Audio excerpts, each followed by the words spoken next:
Okay, we're going to talk a little bit about significant changes and transmissions following the fall equinox, a 922. Yeah, and it's just a reminder for myself to say that more autists will be embodying through November and December. And I was just just talking about it with in private before the this portion that they're primarily going to be in the United States because of our constitutional role in the world. The world looks at us, even though we're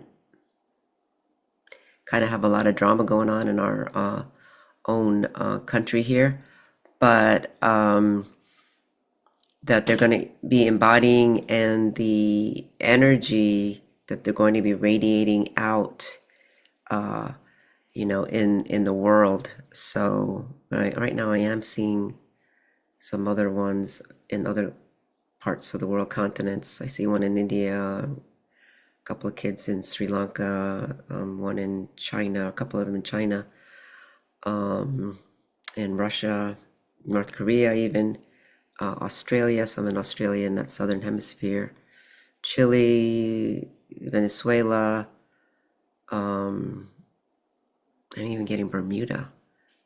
There's one there in particular that's embodying Iceland, several in Africa, some different countries in Africa, and they're going to be continuing to build on the grid, international kind of grid, and it looks like we're leading up to the next spring equinox. And then that's another balance in a sense, meaning the equinox is representing balance of equal number of daytime and nighttime. And so the fall equinox was on 922. That 22 number is important. And that's why I kind of felt like we should meet on 1022 instead of last week. So we're meeting on today on the 22nd, which when I added up, there's a 13-day, and there was a 13th sphere of a Menti that activated. So I'll be showing that. So just needed to mention that. We're going to be talking about the primordial waters of the liquid universes, transmissions and its impact on our waters, the ocean creatures, and their role in seeding a foundational energy in many different ways. We got a transmission last night affecting the brain through the cerebral spinal fluid. Sammy was probably about midnight, and she was laying on the couch and kind of uncomfortable. And so I just started using light language, and that seems to kind of help attune my frequency to what is happening with her. And so then I started seeing this a brain, like brain energy, and how it's affecting Sammy's neurology and probably a lot of other people's neurology as well. But somebody has a chat. I'm seeing, I just saw the chat here. Oh, Sharon. No. Yeah, I know the waters, right? I know you hit it right on the head. And Heather says, curious if any of the kids I'm working with embodying soon, what I can do to help. What fun to be part of and observe. As you just asked that, I do see one kiddo, I don't know who it is, that is going to embody that's near you. And we're actually going to be talking about tien centers today, which helps with embodiment. So yeah, that will be helpful, and to any of the other autists. So another message. It is rewiring so we can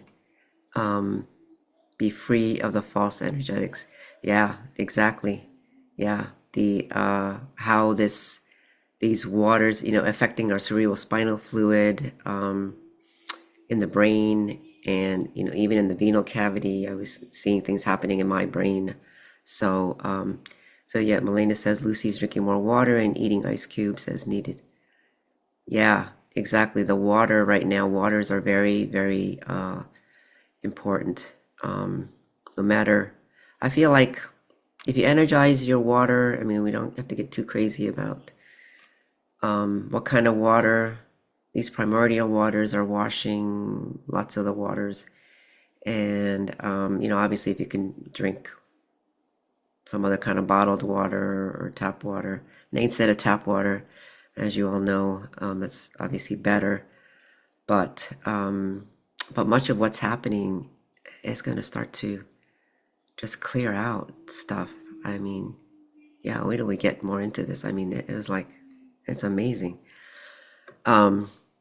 So the webbing technology and its misuse that contributed to disconnecting from our hearts and established an unnatural patterning in our bodies. This webbing, neural, this networking kind of based platform is important.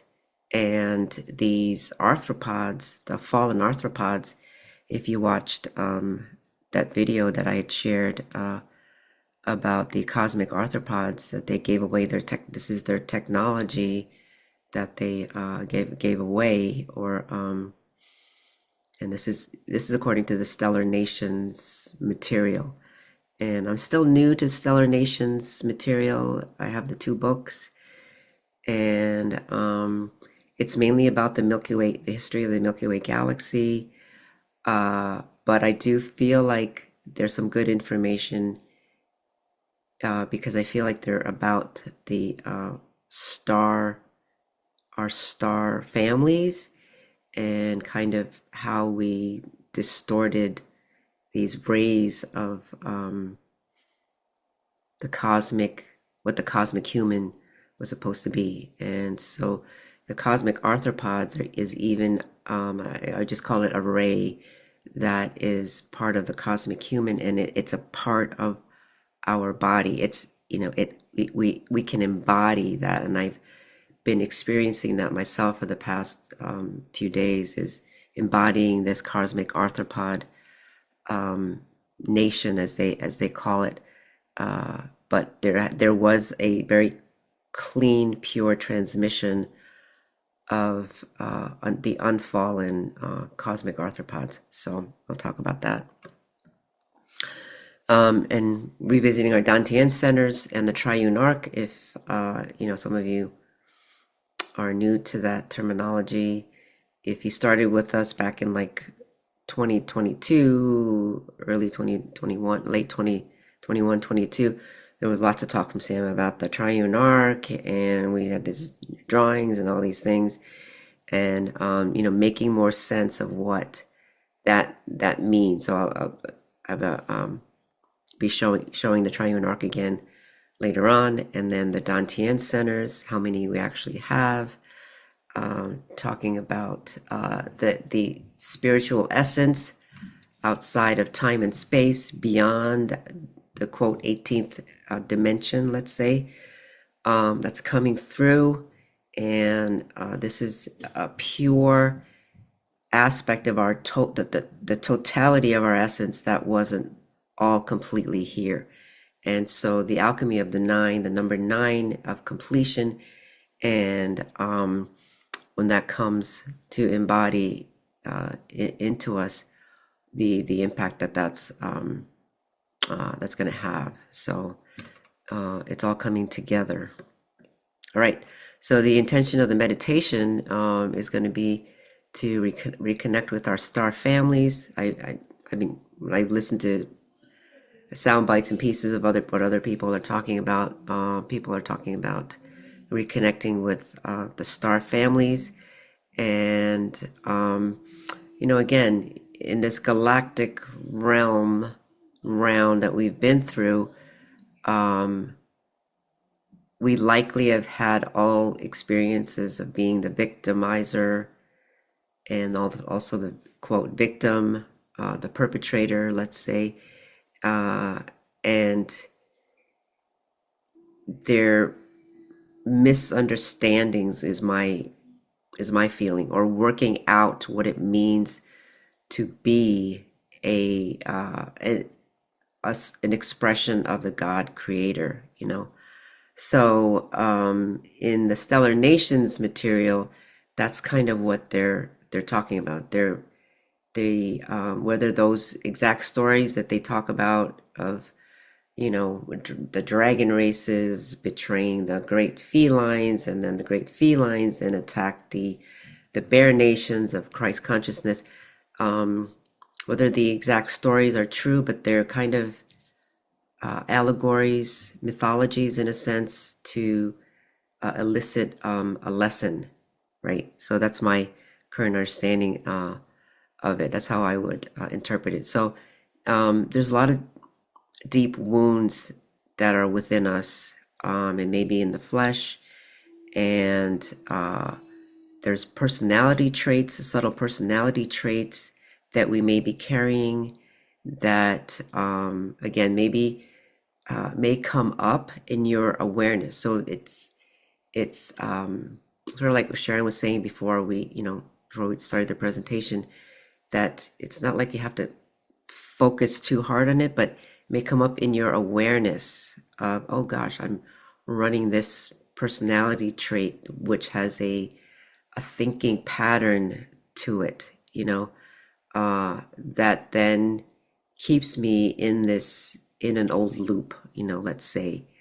Uh, so those kinds of things may come up. So then, you know, the idea of more of witnessing from that neutral soul perspective.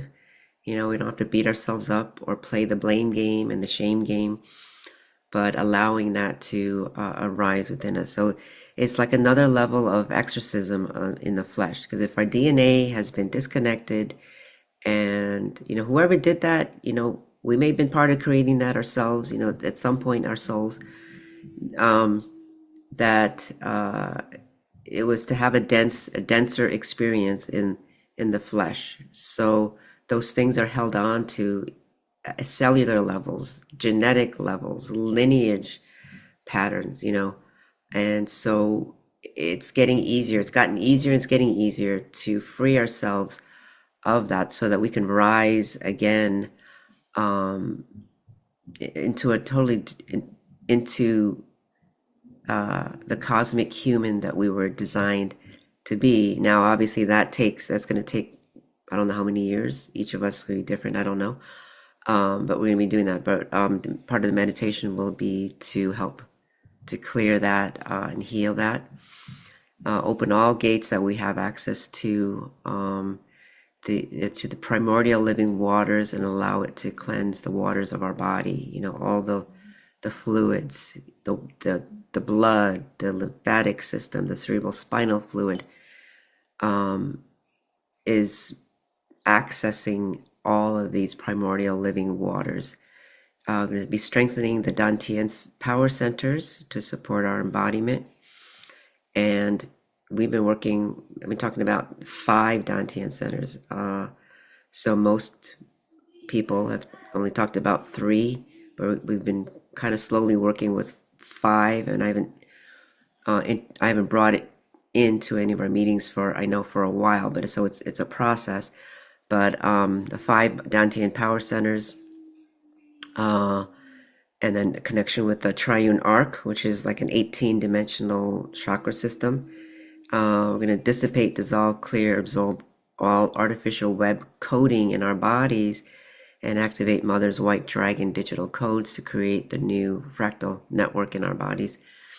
And we're obviously going to be calling upon the sacred ocean creatures to support this process. So one of the things that happened shortly after the equinox was this the 9 central heavens, which I've kind of been talking about off and on. a bit, but I really felt it, and then felt the need to draw the representation of that. So these are the 9 central heavens. I'm not sure exactly what happens to the 7 higher heavens right now. It's a different alignment, and I think, like I've said before, these feel like central suns that other galaxies are connected to. So we have a central sun, and then there are clusters of other galaxies that are connected to their central sun. So our central sun, my feeling is, it connects to our galactic cluster that we're part of, which is the Milky Way and the Andromeda galaxy, and some of the other galaxies that are around us. Um, so this becomes more than universal, uh, and it's to then close out, as I've talked about, a very long creation cycle, and to alchemically heal all distortions that was ever created, and that's the cosmic human template. Is that what we're designed to do? So the Milky Way is reconnecting to its galactic cluster, like I said. Oh, somebody had a chat. Somebody, dolphins and whales have been coming through my meditations. Yeah, so dolphins and whales are very, very much present in this process as well in the stellar nations perspective. The dolphins and the whales are also part of the cosmic human, like I said, rays, and the dolphins are the only ones, is my understanding, that aren't fallen. They didn't give away, they didn't betray what they were doing, but they were wounded because the dolphins carry the essence of innocence and that playfulness. I think, when I've shared the dolphin images before, that creation happens in this innocence and playfulness and this joy, and that's what the dolphins represent in the Stellar Nations material as well. And the whales, according to them, they talk about the whales like as a general group. I don't know how they became fallen, but in their material, and again, I'm pretty new to this material, but so hopefully I'm representing it accurately, that the fallen angelics were healed in the belly of the whales, and are being are reemerging, or being rebirthed in that healed sense. Another message. Okay. Oh, you bought an ice. Oh, Lena bought an ice machine to keep up with all the ice. uh, and Sharon says, I love the use of the word alchemy, transmutation into expansive light. Yeah. Yeah. And if you think about alchemy, the original meaning of alchemy, and what that they were trying to make gold, and so we're alchemizing distortions to really become the gold body, of the human. So we are the gold. The cosmic human template is the gold, in a sense. That's my interpretation of it at this point. So this represents the 13th sphere of Amenti. So something else that came about right shortly after the Fall Equinox. It was one of those moments when I was just doing something, and I said, "Oh, the halls of Amenti just opened up," and then spit it out a 13th sphere of the halls of Amenti. So the halls of Amenti, some call them books, libraries. They hold codes of information, each sphere, and right now, I feel like each one holds codes for, like a different universe, multiverses. And so the 13th sphere, the halls of Amenti, uh, is uh, is all these universes and multiverses in one sphere. And so the human template is the multiverse. It's within us. And if you look at our bodies, a cell itself is like a universe unto itself, and an organ is like a universe unto itself. And they have different functions and things. So it's bringing it to all together in a sense.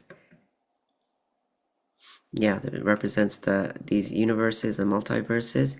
And I feel like the Earth is becoming the living 13th sphere, because the cosmic human is composed of all these universes. And in this way, then the Earth is um, the the place for healing that many other galactic beings can come to for their own healing. So they don't have to steal energy and whatever else they think they need. If they're earnest about their wanting to clear their karma and heal, the earth, I feel, is a place to do that. Where some may be going to other parts of the galaxy for that, if depending on how distorted they are. So that's a whole nother kind of topic right there. But the Earth is that. And some have said, right, that Earth is a living library. It holds all this information. So it's really even that is even amplifying now. So there was somebody else's another thing in the chat. So Marianne says, I keep seeing the dolphins and whales bringing water to drier areas of the planet. Yeah, that's very much needed, right? Through yeah, that's beautiful. Through sound, maybe opening up more waterways. Yeah, I like that a lot. Where it's needed, bringing living waters from the earth for healing. Yeah, I can definitely see that. Thank you. So there was on October 5th, there was a sudden transmission.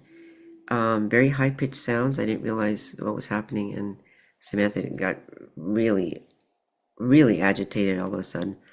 Um, and so it took me a while to figure it out. But um, as I sat and did my thing, then I started seeing this metallic kind of transmission coming through, rainbow kind of colors. And I say it felt metallic because meaning that if like something goes through like a metal, a sound or something, how it's carried, it has a very pure, high-pitched sound to it.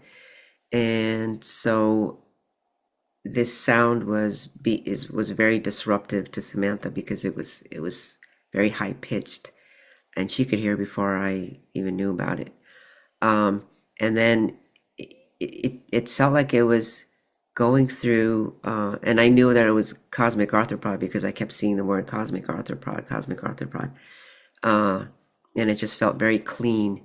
And then I became aware of transmission through the large pyramid of Giza, which is Khufu's pyramid, I believe. And then the kings and queens chamber opened up, and et cetera, et cetera. And so Giza is considered the fourth dimensional stargate of the planet. And so that's what these pyramids sit on. And so you can imagine that if you um, infiltrate that you capture the human heart. So I'll talk about that more in the next slide. But these are represented, and so they go into the 4D ley lines of the planet. And so the pyramids, from what I've read, and I feel like this is true, is that they're actually shaped like octahedrons. So part of it is, above the ground, and then the other part is underground, and it points down. And they are affecting, so this transmission is affecting the ley lines through the pyramids. And it's important if they are the 4D Stargate. So a 4D Black Widow spider web was implanted into the planet through the 4D ley lines, during the time of Egypt back then. And what I was feeling happening in my body was that it disconnected the heart from like the lower three chakras, right? So if you imagine that diaphragm line, that it interfered with that connection, and this is one of the reasons why it's been so difficult for people to connect to their hearts. And there's been a lot of other seals and implants to do that, but this is another level of how that those implants were able to be put there and kind of stick. Somebody, let's see. Okay, so Sharon is saying, I just saw a connection to your work on the mound, to Marianne. Cool. We're building networks. Okay. So the other part that I saw was that my intestines kept saying this is the duat, and the duat in Egyptian terminology is the underworld. So when that artificial web was implanted, then it's like our intestines became the underworld in our own bodies, and if we think about why is our intuition hidden, why can't we connect to our intuition, why is it so hard, and all the problems that go along with the gut, and its inability to produce some of the neurotransmitters, is my understanding, that the gut is capable of producing. I remember reading a long time ago that our guts actually produce serotonin. It's different than the serotonin that's in our brains, if I remember correctly, but it does produce serotonin. And in some of the research that I did about the cannabidiols before I started giving Sammy cannabis, is or CBD, is that our guts even produce cannabidiols, which is what the cannabis and hemp plants make, which facilitates a lot of interactions and communication in our physical bodies. So Sharon, Marianne is answering. You're reading my mind. I was just thinking about this and saw myself and my son on the mound with the lone yellow butterfly. So lots of connections being made in the waters. So this is great. So it's impacted the ability for humanity to connect to their heart, like I said, and the other implants and seals. It was one of the mechanisms to separate the lower three chakras from the upper chakras.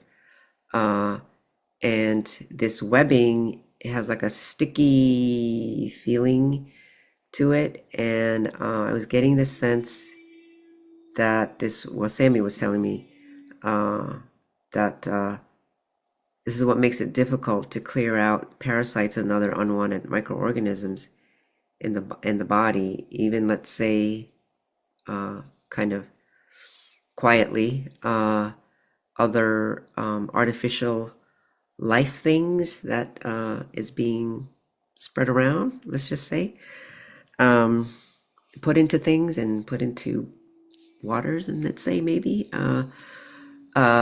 So this is what's made it difficult. Now I don't know if everybody has this black spider webbing or not, but I think a lot of people do.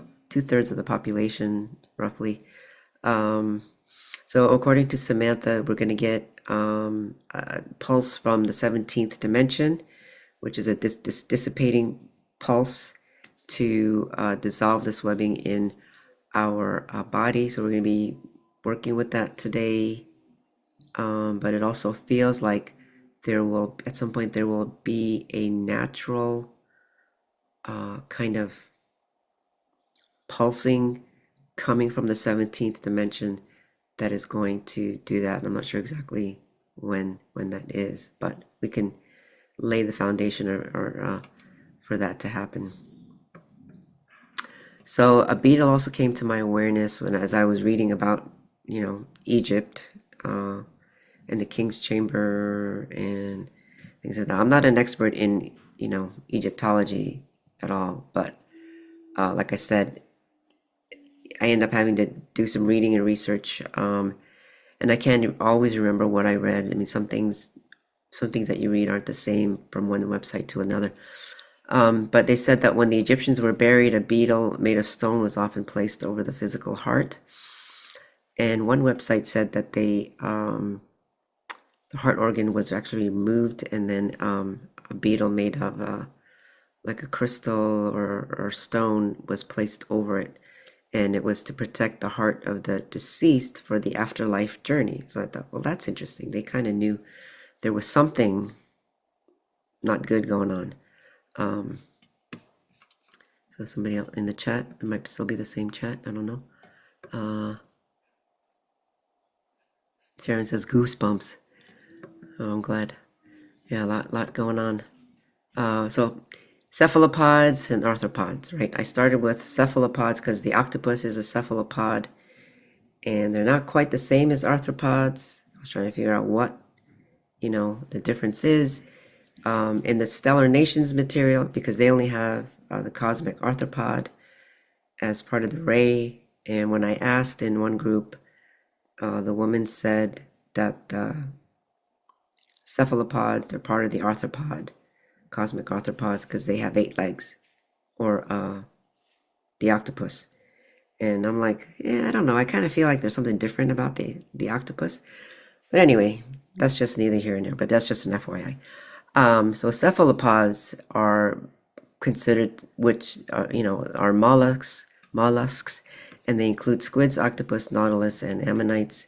They're considered the most intelligent of the mollusks, and the fossil records indicate that they're 500 million years old. And I thought, wow, that's interesting as far as kind of seeding life on the planet.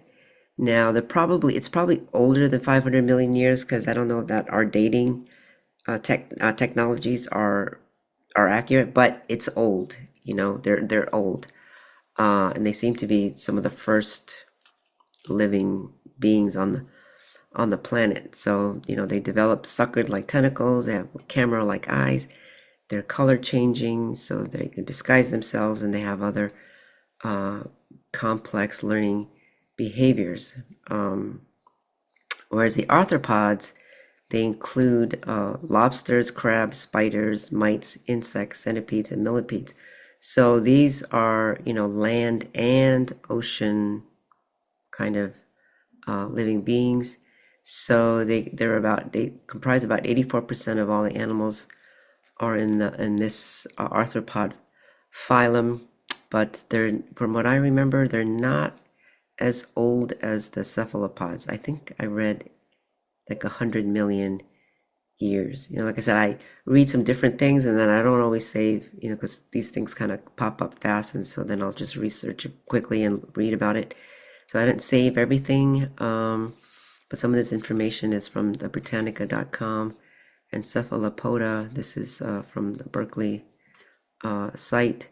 They also have the arthropods, and there's also a debate about whether like millipedes and centipedes are arthropods because they don't really have segmented appendages.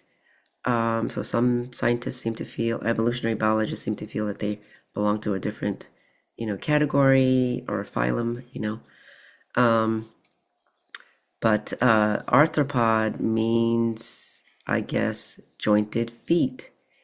And I thought this was interesting because I don't know if anybody else is having issues, but I have issues with my joints, and even to the point of my finger joints here, they feel kind of stiff and like something's going on in them, or something has to pop open, you know. I mean, I even injured my little pinky. I dropped something on it and it got all swollen. Uh, and you know what helped the most is I've been wrapping it in castor oil, and that has helped the most. It's healing. I was like, wow, castor oil. Anyway, so if you're having, because I feel like these joints and things, they have to do with the fascia, right? And also the electromagnetics that go through our appendages, our joints. And so these ocean creatures also have, they established this electromagnetic system right in the planet. They're in water. Water is conductive. All those things. Anyway, I'll talk a little bit more about that later. But so what's with all these ocean creatures? Well, we gestate in water first, like in the womb. So the waters were like the great womb in a sense, and so there's a liquid universe where these all gestated. So they're like laying down mathematic codes, symmetries, fractal geometric codes as a foundation for life and the general manifestations of the material world, and also a foundation for our electric and magnetic channels, right? So a lot of these autists, they're highly sensitive. These the water's activating. I feel like it's going to help them heal their neurology and also help them uh, settle down in a sense, because they have too much going on in a sense, right? It's too much energy, and I'm hopeful that even our kiddos with seizures and things, that this is going to help them with the electric magnetic corrections. So the symmetries, right? The arthropods, they are perfectly symmetrical on each side of their body, and even like the starfish, which I'll mention later. So they have communication. The communication between body parts and body systems is based on an underlying energetic network. So if we're scaffolding, you know, uh, in evolution, and these aspects are in our bodies, and I was even feeling like my intestines was like a mollusk, right? If you look at the nautilus and how the creature that's in that nautilus, it took on a shell, but within it, it's this very fluid kind of creature, like the octopus even, right? They don't really have a skeleton. They may have, I think they have like one oh, what is it called? I can't remember the name, but you get it. It's not a skeleton, uh, but they were scaffolding the geometries and laying down these networks of communication. The symmetry in our body, the network of our neurological system, the neurons communication system of networking of body systems and organs, because we talk about the neural network. It's a network, right? Just like this water here, and these nodal points. Well, we have very similar looking things when they show pictures of our brain and neural networking. So this is all related. Our brain is like a mushy. It doesn't have form. It's encased in water, a liquid. So these are all related to the scaffolding and the evolutionary biology. Yeah, there it is. I said it right there. Good for me. Um, okay, somebody had a comment that we will be symmetrical in 5D physically, eyes level, feet and hands. It's making sense. Yeah, that's right. We have organs that are symmetrical, our fingers, our feet. Exactly. Yeah. And so the 5D is about when we resolve polarity, so to speak, and embody the tri-wave or the trinity, then everything is in balance. Then that's the balance. It's neutrality. It's the balance of polarity. So that's exactly right. Yeah, even some of our body parts are like the mollusks, like the intestines. Okay, so web technology. So when sunlight hits moving water, so this is a representation. And I've been swimming once a week, and it's an outdoor pool. And so when the sun is out, you know, I was swimming last weekend, um, and this is what it looks like as sunlight hits the moving water, then it forms this networking and this webbing. And I was like, wow, that's amazing. That's exactly what we've been talking about. And so it started to make sense about even the octopus moving in water. So then it's creating this fluid kind of networking pattern, and that's what this represents in the background is the waters, and then the spider web, so to speak, is kind of on top of that because it has more, the spider web has more structure to it, right? Whereas this water web is more fluid. And so it made me think of some of you might recall when I talked about the eighth dimensional in Orion's nebula, that there was an octopus that opened up Orion's nebula, and it was making sense. And so to me, it opened then the waters to come through, the living waters to come through, and it's connected to, its tentacles are connected to these different universes and galaxies, but it's fluid. And so uh, it doesn't have to feel so constrained. So Heather says another fun fact is they have blue blood. That's right. Octopus have blue blood because of the copper at their center of their blood hemocyanin instead of red like our hemoglobin. Wonder how that changes things for them.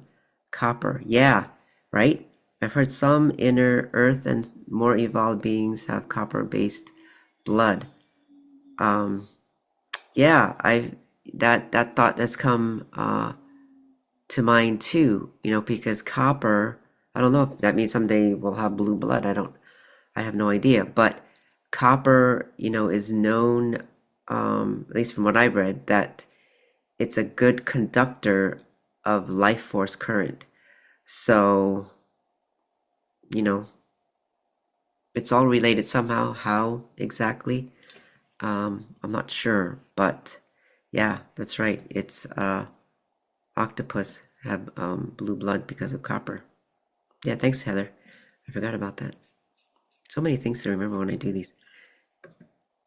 Okay, so Mother's White Dragon codes. What was that all about? And I was like, so then I started having the vision of um, these codes coming in, and I was really surprised that it came in looking like a manta ray. Wow, it's a manta ray. It's amazing. So what is that all about? Well, yeah, it came in like a manta ray. I had to do some reading about the manta ray, but I can't remember what I read right now. Uh, so we need these digital codes for our inner webbing systems. Uh, it also weaves together 108 interdimensional diagonal channels to do that. It's because the base language of the web network patterns is based on binary digital codes. We talk about the web, the World Wide Web, right? And AI and digital. Um, and when I've done some grid work with a couple other women, and stuff, we would see sometimes these black spiders across the galaxy, and they were creating with this fallen web technologies these webs. And so part of the transhumanism agenda is to connect us to this artificial network. So because it's based on, at the foundation, it's based on the binary digital codes. Um, so our technology, right, mimics creation. So it's not the other way around. They're trying to make us into what they created, meaning artificial, but really they're still creating based on, because you can't create based on anything else unless the creator created it. So the created digital language at the very base level, to me, it's like the in-breath, the zero, and the out-breath, the one.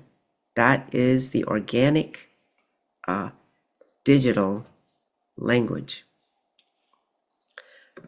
So artificial intelligence, computer networks, I feel like, I don't know how, it'll happen. It's something saying it's organic, artificial intelligence, computer networks will have to conform to this foundational change, even if the inventors don't intend it.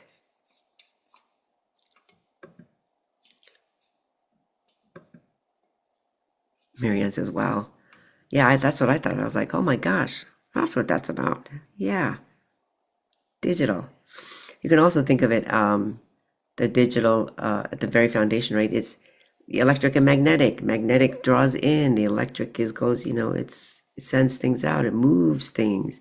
I mean, all the foundation of all of it, is the cosmic mother and the cosmic father, the two principles, the foundational principles. So that's the basis of all of it. But when we're kind of disconnected and closed off, then it can become inverted, so to speak. The other thing that has been coming up a lot for me is white lobster. So white lobster in my body, white lobster, doing all kinds of things in my body. So I brought it in here. So lobsters are arthropods, again, the balance, but they're in water, not on land. It's purifying. They're radiating certain sounds like a song. So when I looked up lobster, like spirit medicine, it was all about transformation, regeneration, right? When they grow, they have to they have to come out and they grow a new shell. And so in a sense, that's what we're kind of going through that as well as we continue to evolve, in this process. But I don't know if I'll be able to eat a lobster again, but we'll see. But yeah, it was like there's like this music, this sound coming from their body, as if it's like mother codes and mother sounds is what it feels like.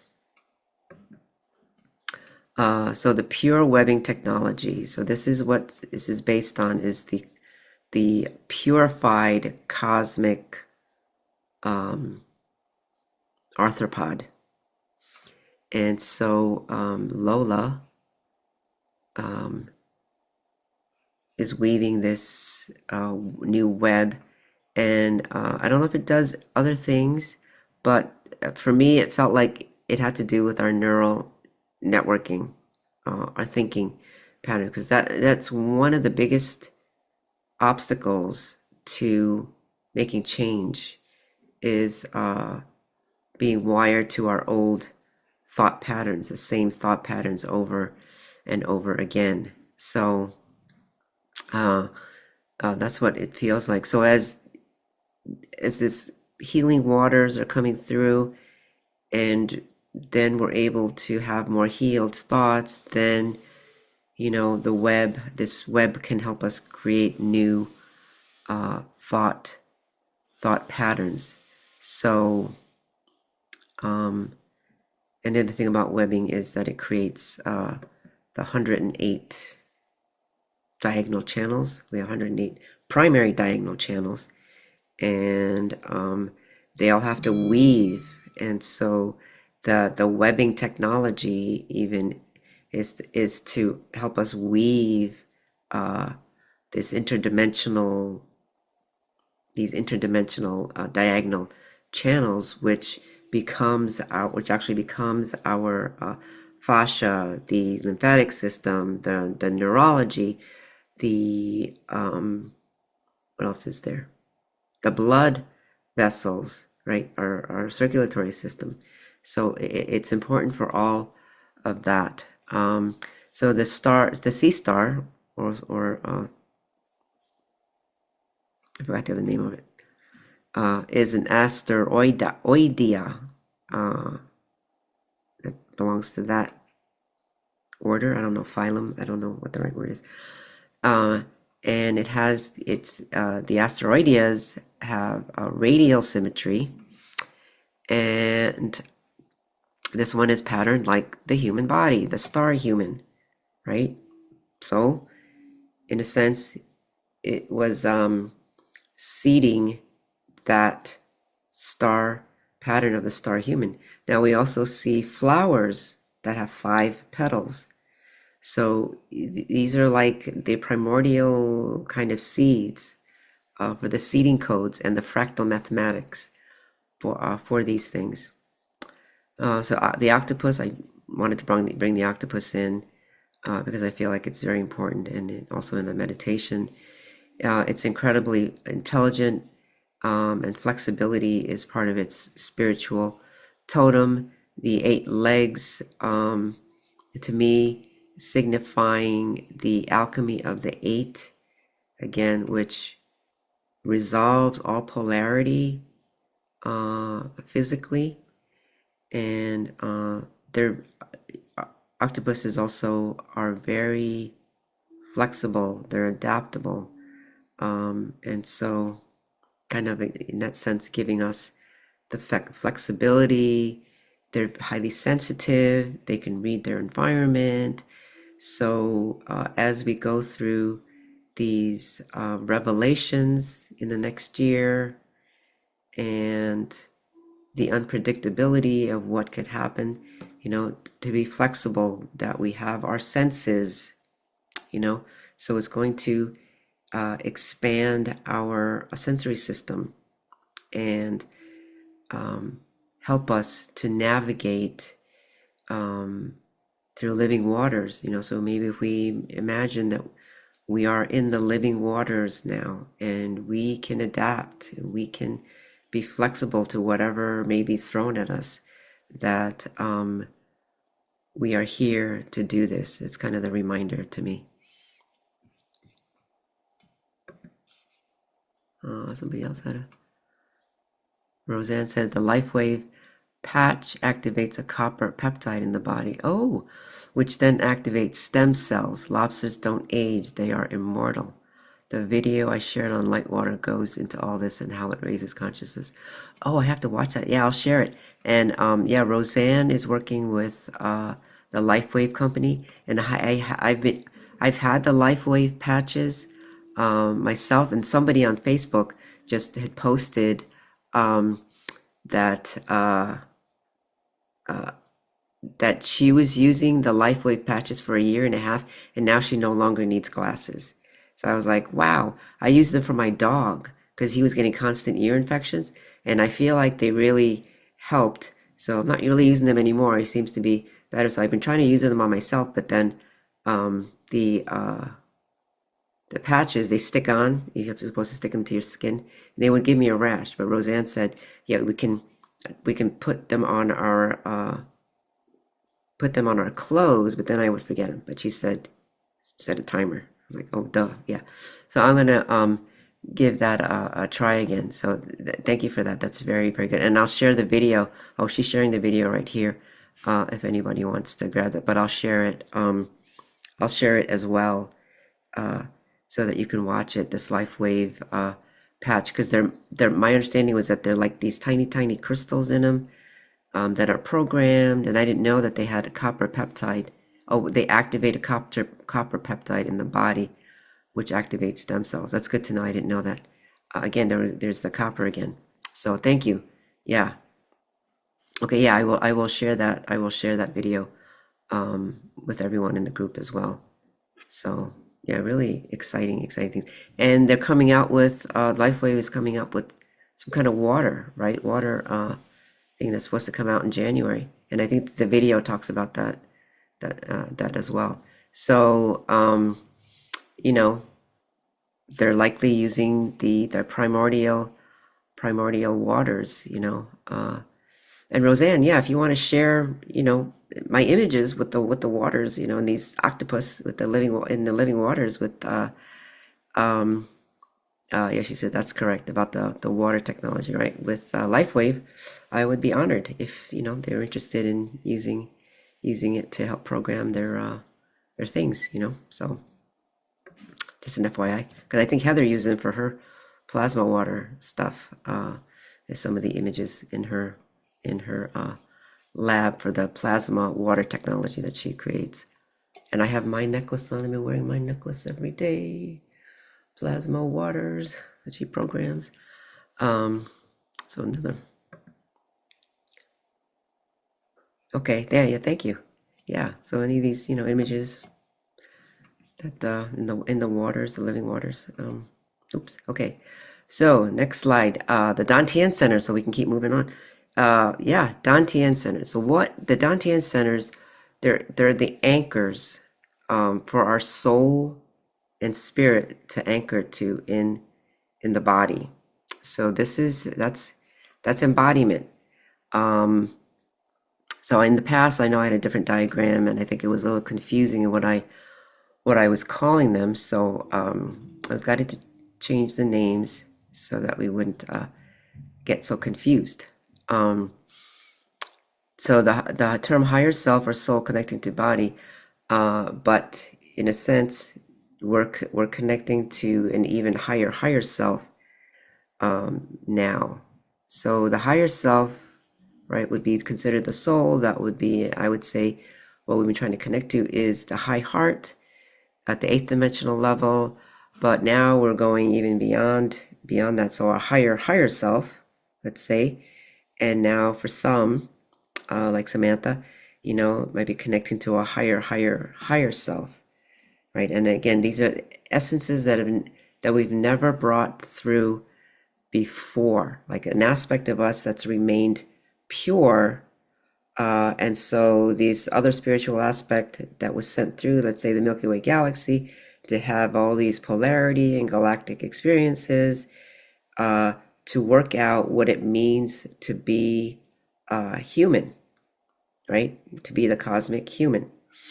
And now we're ready to bring in a higher aspect or a higher self, what Sammy is doing.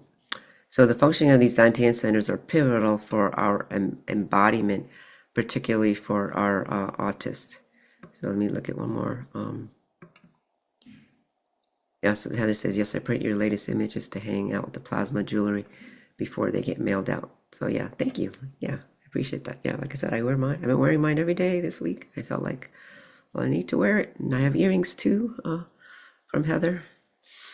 So Heather, if you want to share your site in the chat for anybody else who may not know about it, please feel free to do so, or I can share it, again in our group. I have some new people that might be interested in that as well. So the lower one, so these three are the ones that humanity has, or other people have known about. This lower one by the sacrum, the one by the like the high heart area, and the one in the head. So this is, if you look up the like Dantian centers, this is usually what the ones that I've seen. So just for clarity, then in the future, then I'm going to calling these like the solar sacrum Dantian center, the high heart Dantian center, and then like the third eye or brow Dantian center, and there's actually another one up here which is like a soul star Dantian center, and then the Ross center one. There's another slide, the next one, that I'll talk a little bit more about. So I've been guided over the last couple of weeks to really work with these Dantian centers. So meaning that, and that it's important for Sammy's embodiment as well. So what I've been doing is, I'm doing this oneness meditation before I go to bed with the 108 beads. And again, I do it when I'm in bed, and it's easier for me to just count and lay in bed, and I don't have to, doesn't take too much thought to then count it out, because I can feel each one as I'm going through. And doing a oneness meditation, and I'm activating the Tri-Une Arc, and then I activate each one of these Dantian centers, and I've been activating them with my hand at first, so you can act like you're holding it, or put your hand by that area, whatever works best for you. So, the solar sacrum Dantian center, and then going to the high heart Dantian center, going that way right now at first. Then the third eye Dantian center, and then the soul star, right, which is also the area of the 10th chakra, 6 to 8 inches above our head, and activating that. Because what I noticed when I was doing that was Samantha's, this one above the soul star, was kind of fuzzy, and it was noisy. So I was bringing coherence to it to help her embodiment. Okay, so Heather, you were asking in the beginning about that. Well, this is one of the things that you can do, and you don't have to tell them, if you have that child's permission, then just kind of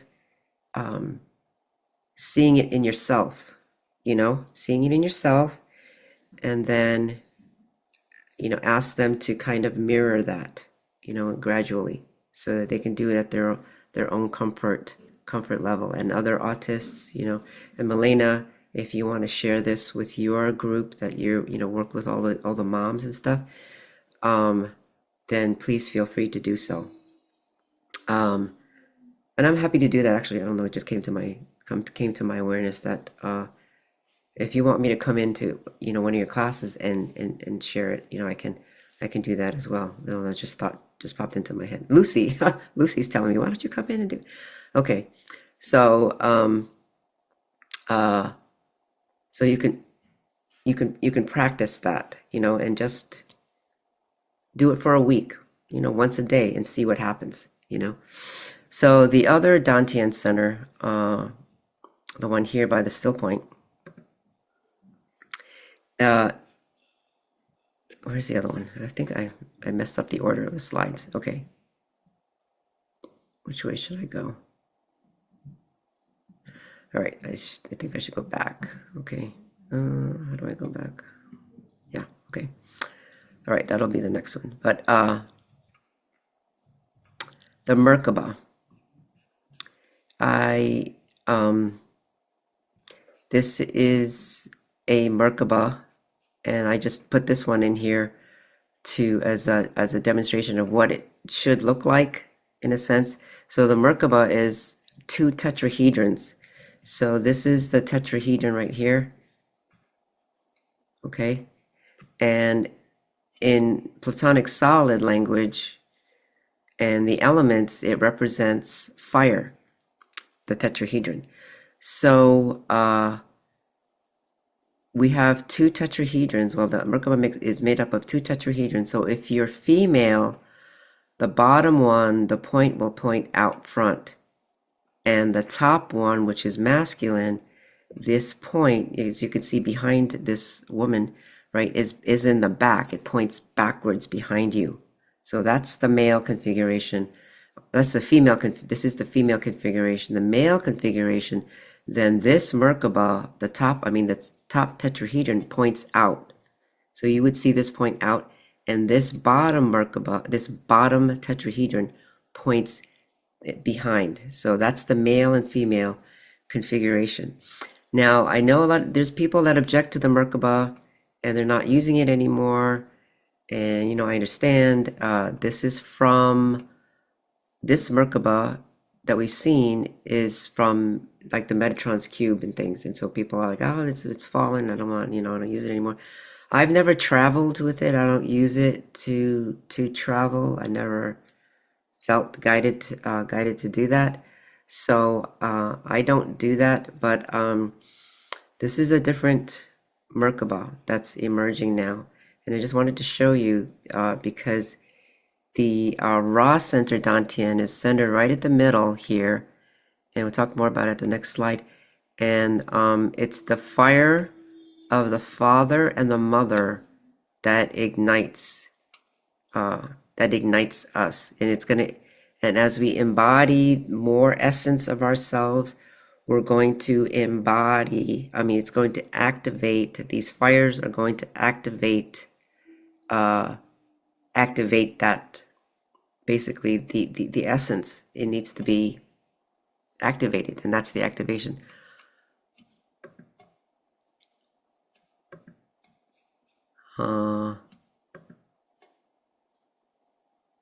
Okay, so Sharon said, yesterday in our meditation, my husband and I kept getting the fire meets the water. Yeah, that's right. It's the fire. It has to activate. So fire and water, they work very, very closely. They work very closely together. And this is probably why. Okay, so enough of that. So like I said, Sammy's been showing me this Tri-Une Arc thing, since early 2022. So the universe, we've been in a 15-dimensional universe is what it comes down to. At least that's what, was shown. And other people have talked about it much more than, I have. And Sammy showed me many years ago that she came in with a 15 chakra system. And I was like, what? And somebody told me, your daughter's right, because we exist in this 15-dimensional universe. Well, since then, we've become like an 18-dimensional universe, so to speak. And in 2016, before I even knew what was happening, in a meditation, Sammy handed me these 3 spheres, and I said, what is that? And she said, it's the 16th, 17th, and 18th chakras. I was like, okay. So I didn't, just didn't know what to do with that at that time. And then since then, it's because we were going to become an 18-dimensional universe. So this is what this depicts. And so in order for us to physically connect to 18 quote dimensions, and I use that term loosely, our chakra systems were meant to connect into each dimension. So we're not really, this is where you then start to get the sense that we're really not solid, because we're a projection. And if you look at this, it's almost like, you know, a lens, and we're a projection, right? We're being projected into this time-space reality to have an experience. So in updating this, I started drawing the image again. You know, some of you may remember this bit of this image. It looked much more complicated in the past.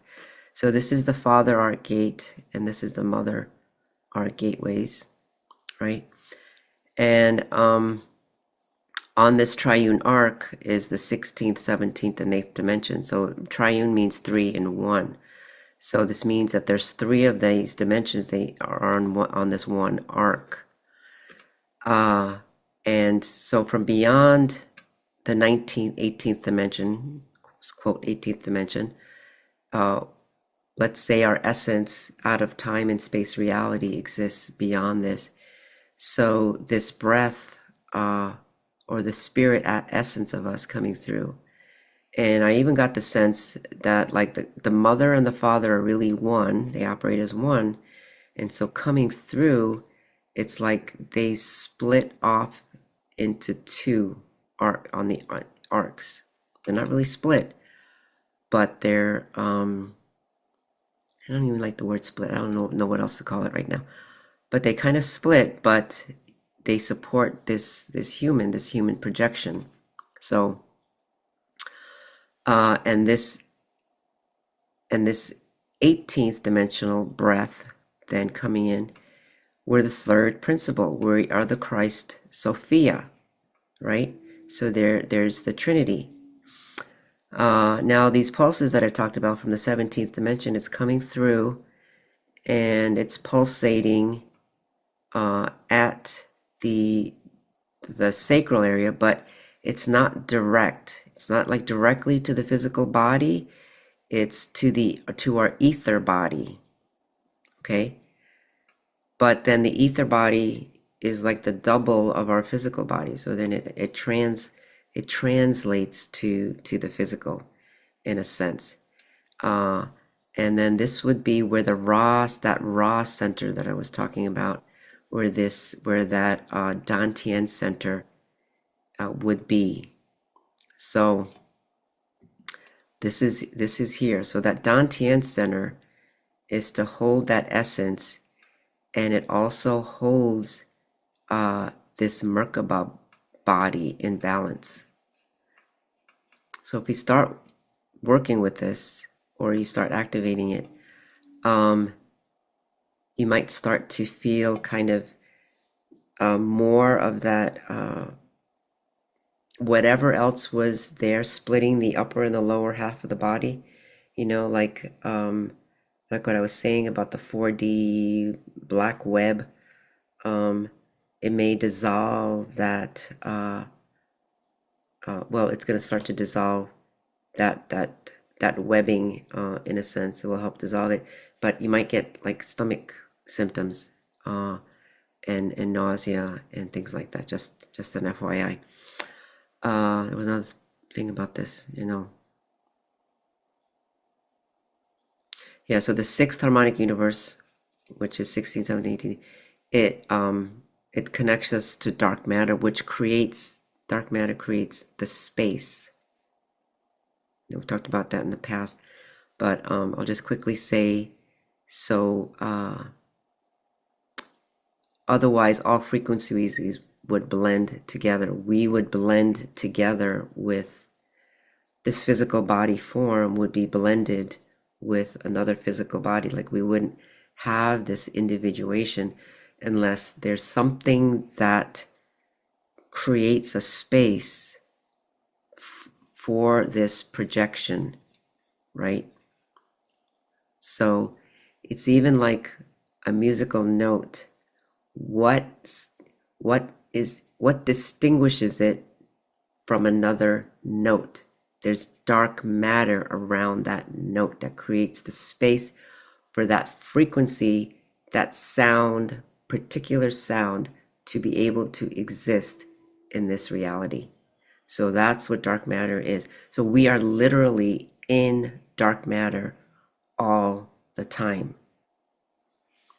And in a sense, it also is like the webbing that connects the universe or connects the Milky Way galaxy to all the stars and other galaxies is like a webbing. There's like, and there's nodal points. So stars are even like nodal points along that, this omniversal kind of webbing. So it's the webbing networking is a very, very fundamental and important technology. And so when the arthropods fell and gave that technology away, so to speak, to other darker forces, there was a lot of other shenanigans that could be developed from that. Okay, hope that made sense. But all right, because I think we need to keep going here. Okay, so that's the end of that presentation. I know it's been a while. I know I did a lot of talking. It's already been about 2 hours because we did a lot of chatting in the beginning. So, let's prepare for meditation. And I know it's late for some people, so anybody who needs to leave, you can leave and do the meditation part another time. Thank you to all that showed up today and for the amazing information that was shared by all of you. Thank you so, so much. We are collectively doing something incredible. Thank you.